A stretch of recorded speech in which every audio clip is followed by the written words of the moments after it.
Ya, pemirsa, pasangan Ganjar Pranowo dan Mahfud MD resmi mendaftarkan diri sebagai pasangan calon presiden dan wakil presiden 2024. Saat pendaftaran di KPU, pasangan baca pres dan bacawa pres juga menyerahkan visi misi dan program aksi ke KPU. Untuk membahasnya, kami sudah bergabung bersama Ketua DPP Partai Perindo bidang politik, Bapak Yusuf Lakasek. Selamat sore, Pak Yusuf.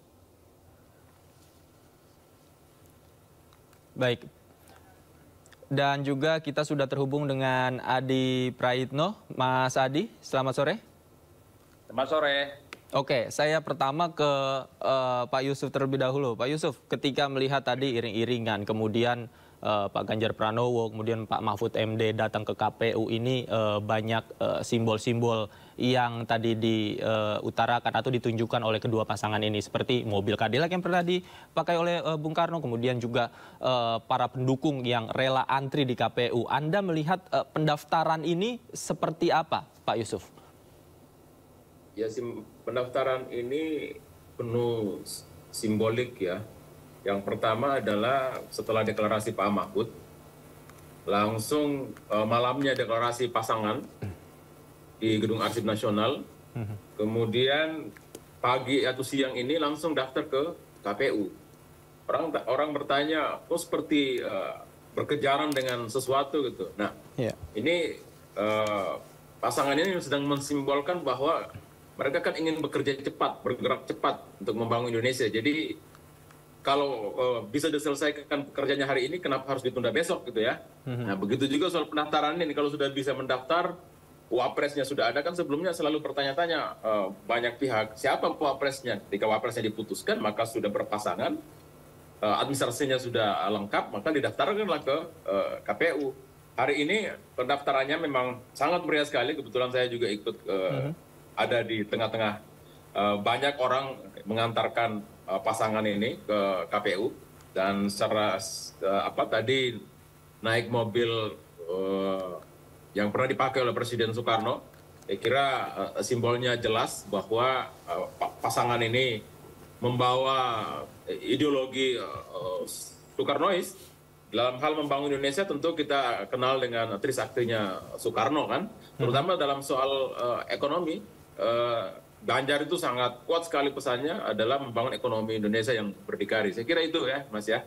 Oke, saya ke Mas Adi. Mas Adi, masih soal simbol, tadi juga Pak Ganjar memakai baju hitam, kemudian Pak Mahfud MD yang menarik memakai baju putih yang ternyata 5 tahun sebelumnya ini sudah dipersiapkan begitu ya. Kalau dari pandangan Anda, apa sebenarnya yang ingin ditunjukkan kedua pasangan calon ini ketika memang memakai baju hitam putih?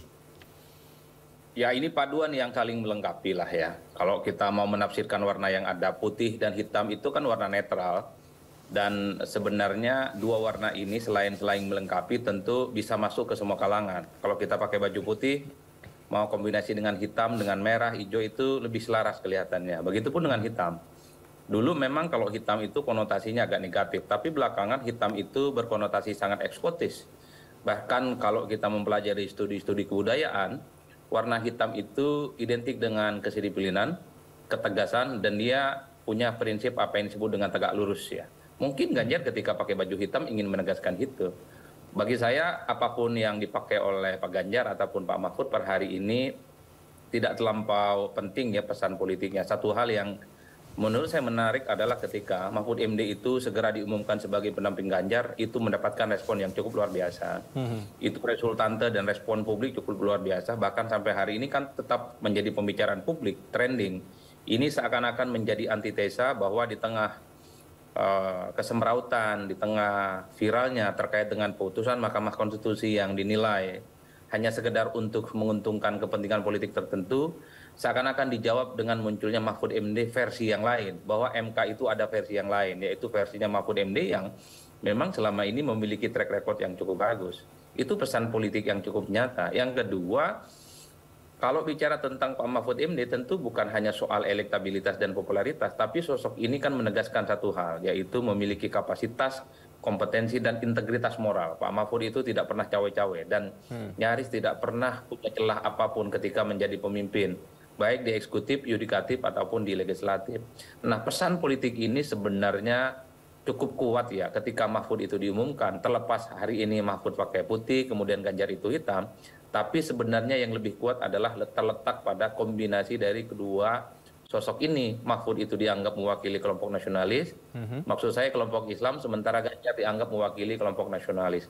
Paduan-paduan yang selama ini selalu dicari dalam langgam fatsun politik yang dinilai saling melengkapi, saling membutuhkan, dan saling kompak ya, tentu saja sebagai variasi dalam memutuskan pasangan capres dan cawapres. Tinggal bagaimana teman-teman pendukung Pak Ganjar Pranowo ini gaspol ke depan, barang ini sudah landing, sudah daftar ke KPU, tak ada cerita, harus gempur lapangan pertarungan ini tanpa ampun. Oke, saya ke Pak Yusuf. Pak Yusuf, Anda sepakat ketika sosok Mahfud MD ini sifatnya komplementer, bisa melengkapi sosok Pak Ganjar, khususnya Pak Mahfud ini tadi selain memiliki latar belakang pendidikan yang mentereng, kemudian juga track recordnya jelas, apalagi yang menjadi kekuatan Pak Mahfud MD dari penilaian Anda, Pak Yusuf? Saya kira Pak Mahfud bukan melengkapi ya, tapi memperkuat sosok Pak Ganjar gitu ya. Kalau kita lihat kan Mahfud MD ini adalah sosok yang memang dibutuhkan saat ini, seorang pendekar hukum yang berani. Bagi saya, melihat Pak Mahfud ini, sepak terjangnya selama ini dalam penegakan hukum, beliau ini seperti bulldozer gitu. Ada kasus-kasus besar pasti Pak Mahfud yang bongkar. Coba lihat misalnya, kita lihat kasus Sambo. Siapa yang bongkar sampai terungkap kemudian sampai sebegitunya kasus itu adalah Pak Mahfud. Jadi ini adalah harapan ya, karena lagi-lagi saya ulang pesan Pak Mahfud ketika dideklarasikan, ketika persoalan hukum ini ditegakkan dengan setegak-tegaknya, maka setengah dari persoalan negeri ini akan selesai, diikuti dengan penyelesaian masalah-masalah yang lain. Jadi saya kira penegakan hukum yang kemarin ya, puncaknya runtuhnya wibawa Mahkamah Konstitusi itu adalah kerusakan hukum oleh intervensi politik, dan ini tidak boleh dibiarkan, karena kalau dibiarkan maka kepercayaan publik terhadap lembaga hukum termasuk kepada pemerintah akan jatuh ke titik nadir. Nah, kalau sudah seperti ini akan menimbulkan instabilitas politik. Kalau sudah politiknya mengalami instabilitas, maka pembangunan ekonomi pasti akan terganggu. Nah, saya kira duet ini menyajikan satu duet yang penuh dengan kualitas tinggi, ya, integritas bagus, programnya jelas, mampu menjawab soal-soal kekinian, terutama bonus demografi yang menjadi tantangan kita, yang diperkirakan pada 2045 penduduk kita 319 juta, ada 40 juta orang butuh lapangan pekerjaan dan harus hidup secara layak gitu. Nah, ini tantangan yang harus dijawab oleh Pak Ganjar dan Pak Mahfud, dan saya kira mereka dalam visi misinya yang sudah diserahkan ke KPU hari ini, mereka dengan jelas ya, kalau kita baca ya secara menyeluruh visi misi itu sangat jelas menurut saya. Ini adalah pesannya baik. Bahkan ada hal yang mungkin selalu diabaikan oleh pemimpin adalah soal kelestarian lingkungan, dan dalam visi Pak Ganjar ini kan dan misinya juga jelas gitu ya. Jadi membangun ekonomi berkemajuan itu yang menghasilkan kemakmuran dan kesejahteraan itu tidak boleh melupakan alam yang kita diami ini, jangan tambah rusak ya. Ekonomi meningkat tapi alam tambah rusak kan itu sama dengan bohong. Jadi kira-kira gitu, Mas. Oke, saya ke Mas Adi. Mas Adi, bicara soal visi misi, ada dua kata kunci yang penting, yaitu unggul dan gerak cepat. Tadi juga Pak Ganjar mengatakan bahwa dalam visi misinya nanti akan mewujudkan menuju Indonesia yang unggul. Nah, bagaimana kemudian konsep ini bisa disosialisasikan secara maksimal kepada masyarakat? Ya, tentu harus membangun satu narasi yang lebih sederhana, karena masyarakat kita itu kan sebenarnya pikirannya nggak terlampau jelimet dan sangat kompleks ya. Oleh karena itu yang disebut dengan unggul, gerak cepat gitu ya, itu perlu penjelasan yang lebih gampang untuk dipahami oleh masyarakat. Misalnya Indonesia 5 tahun dan 10 tahun ke depan harus menjadi negara yang jauh lebih maju di bidang ekonomi, keluar dari kutukan middle income trap misalnya.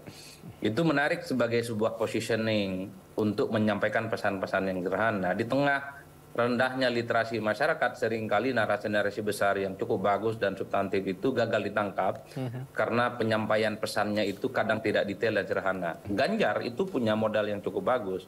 Mahfud itu cukup punya bekal yang cukup bagus untuk menarasikan sesuatu yang rumit menjadi simpel, menjadi sederhana dan disukai oleh publik. Oleh karena itu ya saya kira ini bagian juga dari kerja-kerja pemenangan tim sukses dan para relawan supaya visi misi dan gagasan besar yang dibuat oleh Ganjar dan Mahfud MD ini yang paling penting adalah paling mudah dipahami, selanjutnya adalah harus sampai kepada publik. Percuma misalnya punya gagasan besar kalau tidak sampai kepada publik. Karena publik kita ini kan saat ini pikirannya kan rada-rada pendek ya. Bagaimanapun ceritanya di tengah kesibukan dan aktivitas masyarakat kita yang 24 jam sibuk berkelahi dengan hidupnya, harus masuk ini gagasan-gagasan yang cukup bagus bahwa Indonesia harus kerja cepat, tidak boleh berpangku tangan. Tak ada cerita Indonesia ini selalu berada di negara-negara yang dikategorikan hanya sebatas negara berkembang. Gerak cepat dengan ingin menjadikan Indonesia sebagai negara yang lebih maju, berkembang jauh lebih pesat, itu adalah solusi yang menurut saya memang gagasan ini harus terdistribusi secara merata. Karena informasi itu menjadi penting sebenarnya dalam kategori di mana preferensi dan kognitif seseorang bisa terbentuk. Apakah dia meyakini seorang calon itu akan dipilih ataupun tidak. Jadi memang sasaran utama dari visi misi adalah pikiran para pemilih. Di mana basis argumentasinya harus sampai yang kemudian harus membentuk belief, keyakinan. Supaya Ganjar ataupun Mahfud yang mereka yakini sebagai sosok yang punya visi misi, dan bukan hanya visi misi tentu saja, tapi akan dipraktekkan dalam gerak cepat gitu ya, yang tentu saja itu menjadi satu modal besar. Jadi ketika ada istilah gerak cepat ini sebenarnya sebagai satu klausul yang menurut saya relatif agak menarik, karena begitu banyak narasi-narasi besar dari siapapun, dari tokoh bangsa termasuk capres-capres, tapi kalau itu tidak diwujudkan dalam waktu yang sesingkat-singkatnya, tidak dilakukan secara tuntas dan maksimal, maka gagasan itu hanya sebatas ide-ide yang kemudian tidak bisa dieksplanasikan.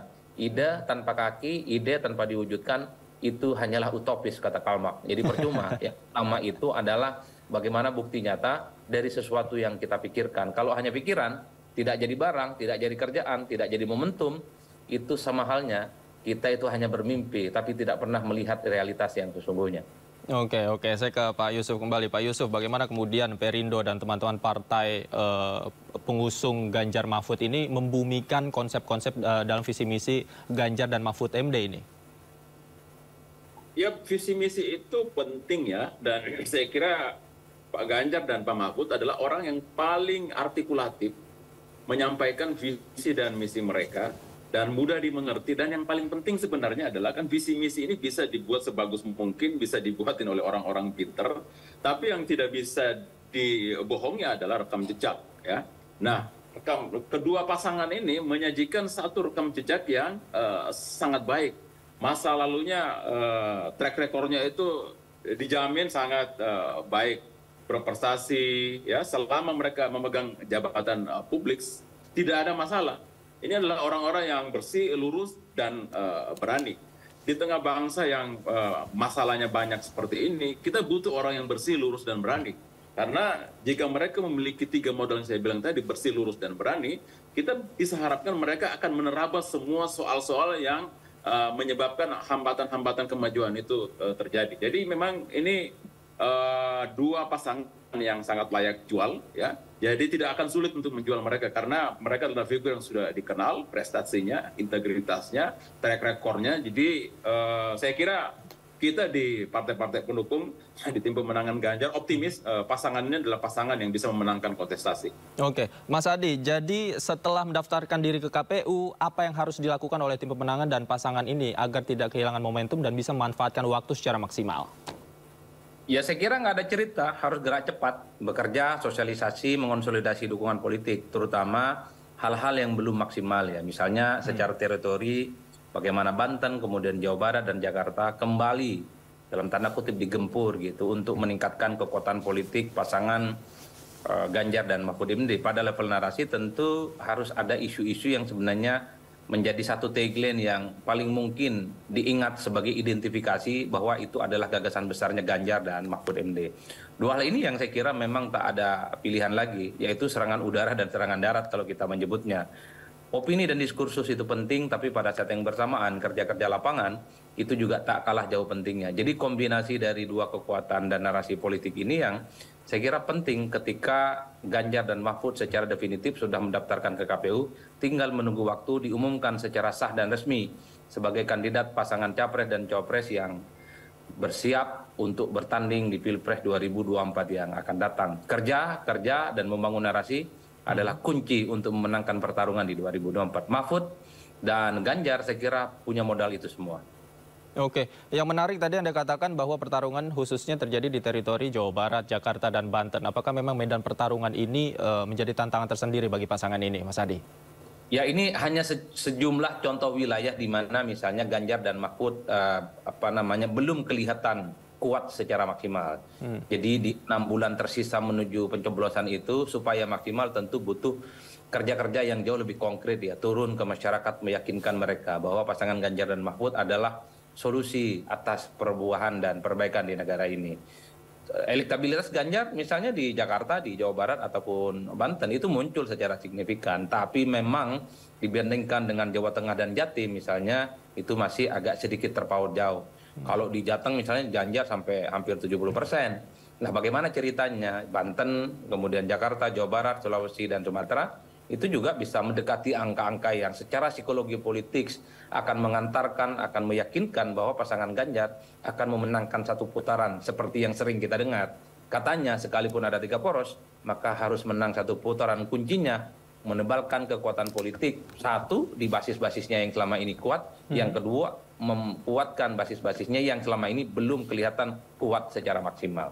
Oke, saya ke Pak Yusuf. Pak Yusuf, jadi setelah mendaftarkan diri KPU, apa ini yang menjadi prioritas untuk dilakukan partai politik pengusung, khususnya di sisa waktu sebelum nanti juga tes kesehatan juga dilakukan oleh pasangan ini? Ya tadi seperti kata Mas Adi itu, udara dan darat harus dilakukan serangan secara bersamaan ya. Jadi tidak bisa hanya media sosial saja, tidak bisa hanya TV saja, tetapi juga aksi door to door ya. Canvassing relawan, mendatangi rumah, mengetuk rumah warga, menyampaikan siapa pasangan ini, apa program-programnya, apa visinya, apa yang akan mereka bangun kalau mereka diberi kepercayaan untuk memegang pemerintahan. Itu yang harus dilakukan. Jadi tidak boleh ada orang yang tidak mengetahui atau tidak tersentuh oleh gagasan-gagasan dan pengetahuan soal siapa dua sosok ini gitu. Oke, gerak cepat dan turun ke bawah ya, harus cepatnya dilakukan. Terima kasih Pak Yusuf Lakaseng, Mas Adi Praetno juga terima kasih banyak sudah meluangkan waktu bersama kami di Sindo Sore. Selamat sore, sehat selalu Bapak-Bapak.